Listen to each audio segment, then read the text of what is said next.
এদিকে কার্যক্রম নিষিদ্ধ আওয়ামী লীগের কর্মসূচি ও গাজীপুরের ৩টি বাসে অগ্নিসংযোগের ঘটনায় গাজীপুর মহানগর ও জেলায় নিরাপত্তা বাড়ানো হয়েছে।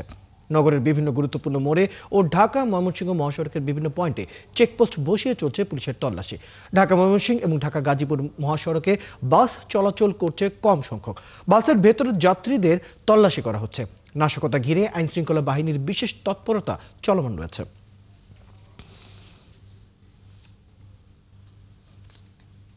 দর্শক, গাজীপুরে বাসে আগুন দেওয়ার পর আইনশৃঙ্খলা রক্ষার বাহিনীর তৎপরতা বেড়েছে এবং মনে মনে বসানো হয়েছে চেকপোস্ট।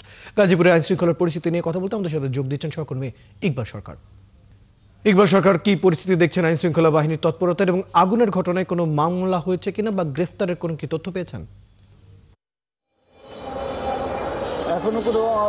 এখনো কোনো গ্রেপ্তার হয়নি, গ্রেপ্তারের কোনো তথ্য পাওয়া যায়নি। পুলিশের যে ঊর্ধ্বতন কর্মকর্তা রয়েছেন মহানগর এবং গাজীপুর জেলা, তারা বলছেন যে তারা গ্রেপ্তারের জন্য এবং যারা এই ঘটনার সাথে জড়িত তাদেরকে শনাক্ত করার জন্য তারা চেষ্টা করছেন, তারা তদন্ত কার্যক্রম চালিয়ে যাচ্ছেন। আশা করা হচ্ছে যে খুব দ্রুত সময়ের মধ্যেই তাদেরকে যারা দুর্বৃত্ত, যারা আগুন দিয়েছে মুখোশ পরে, তাদেরকে শনাক্ত করা সম্ভব হবে এবং তাদেরকে গ্রেপ্তার করা সম্ভব হবে।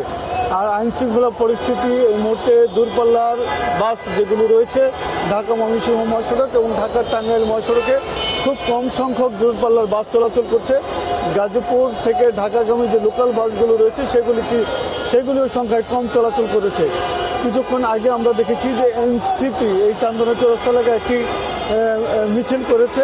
আগামীকাল যে কর্মসূচি রয়েছে, লকডাউনের কর্মসূচি, সেই লকডাউন কর্মসূচির প্রতিরোধের ডাক দিয়ে একটি মিছিল করেছে। অন্যদিকে জামাত শিবির একটি কর্মসূচি পালন করছে চান্দনা চৌরাস্তার টাঙ্গাইল মহাসড়কে।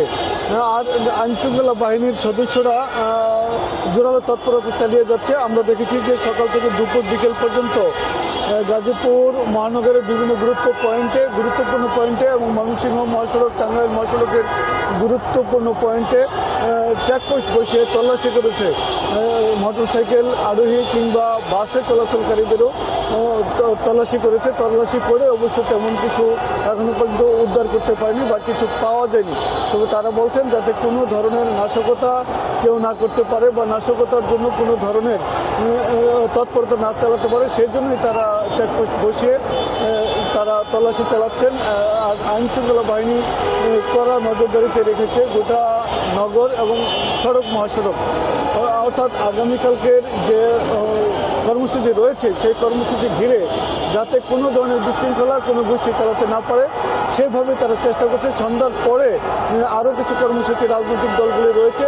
এইটাই ছিল এই মোটামুটি গাজীপুরের সর্বশেষ পরিস্থিতি।